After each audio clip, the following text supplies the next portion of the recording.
या गोष्टींची नेहमी काळजी घ्या. 1. सायंकाळी केर का काढू नये. लक्ष्मीला आवडत नाही. लक्ष्मी हळूहळू निघून जाते व अलक्ष्मी येते. 2. झोपलेल्या माणसाला का ओलांडून जाऊ नये. कारण झोपलेला शव असतो म्हणजे शिव असतो. 3. एका हाताने देवाला नमस्कार का करू नये.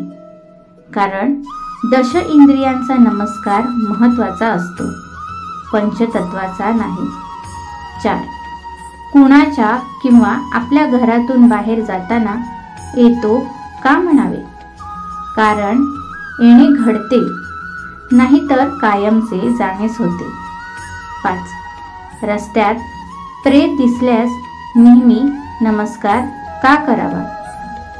कारण शव शिव म्हणून नमस्कार करावा. 6.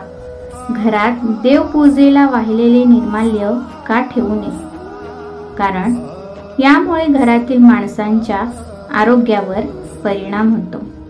तुम्हाला हा व्हिडिओ आवडला असेल तर व्हिडिओला लाईक आणि शेअर जरूर करा. व्हिडिओ पूर्ण पाहिल्याबद्दल धन्यवाद.